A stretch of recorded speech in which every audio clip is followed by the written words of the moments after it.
The United States is only 2 days away from financial collapse unless lawmakers can strike a budget deal to avoid default.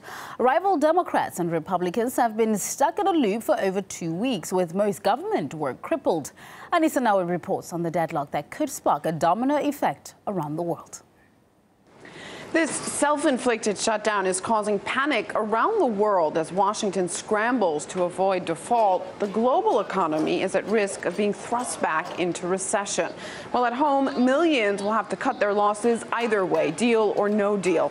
Businesses that were unable to work at full capacity, public sector contracts, which will see delays in payment, and unemployment, which is already on the rise due to the shutdown. But possibly the most ironic thing about this government shutdown now in its third week is that it's not saving money. It's costing America at least $160 million a day. Now, given the crisis has entered its 15th day, the overall cost could be as much as $2.5 billion. And that number, of course, is expected to grow. Now, the political debate is hampering a rise in the debt ceiling, but also leaving sick Americans out in the cold. For each week of the shutdown, hundreds of patients cannot be accepted for treatment at the National Institutes of Health, including cancer patients.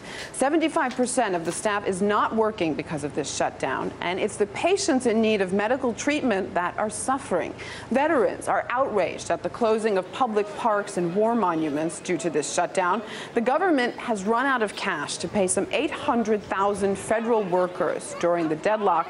Over the weekend, thousands came out in D.C. and stormed barricades at a World War II memorial, calling for the government to stop using veterans as political pawns in this battle for the budget.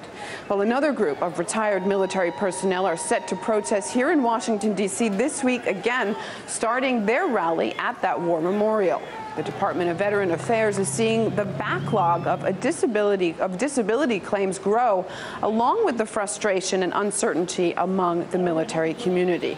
Also, prominent faith leaders are set to join locked-out workers at Republican offices to pray and march for an end to the shutdown.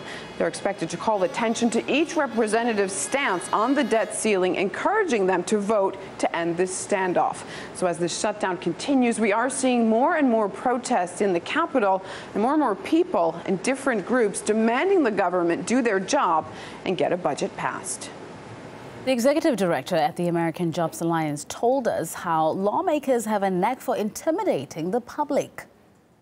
I did not win the Nobel Prize in economics today, you may have noticed, but it does seem to be that it could have quite a catastrophic effect. We're talking about global economic financial chaos is what's being described, and I prefer not to play roulette like that. The depths of human folly are fathomless, but we're talking about politicians now. So if the depths of human folly are fathomless, with politicians, it's even worse.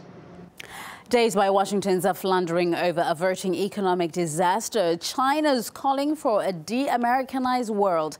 U.S. default would strike a serious blow to the Asian powerhouse, which sits on more than $1 trillion in U.S. treasuries. Now, China expert Andrew Leong says Beijing's already cutting loose from its binding burden. The situation is changing because China's surplus and foreign currency reserve is mounting, and the U.S. seems to be printing money with no end in sight. The U.S. dollar has lost a great deal of its value. We are seeing that China has set up special free trade zones to speed up the process of the renminbi as the international currency. So all signs point to the fact that the renminbi is likely to become fully convertible maybe within a decade.